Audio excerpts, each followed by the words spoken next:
I'm at my 66.1, which is actually a 66.3 when you put a hand crank on it. And I am mentioning this, all of my machine, I need the 1588 to stay in the treadle until I get a large quilt finished. So I can't take that out and make it a hand crank right now, except that would be an ideal machine for being able to drop the feed dogs and do machine embroidery. As a treadle, I could put a motor on it. It would fit in my number 40 cabinet. The only problem is, like I said, I need to leave it in the treadle. Now, the electric foot pedals are bothering my leg. So, in a way, they're no different from a treadle. And my grandmother's machine, my 9913, right now is all connected with, as original, with the knee bar and everything.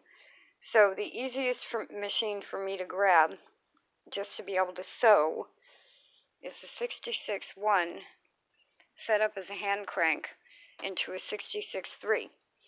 So I want to. This is what it does.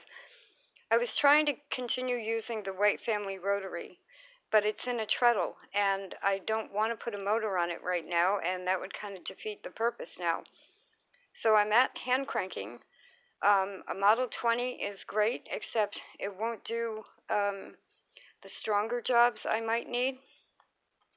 But listen to this.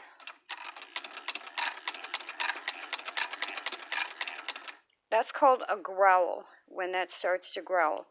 And what I'm going to do is put in the information section a link to Helen's website, and it's how to open up a hand crank, re-grease it, put it back together, and make it quieter.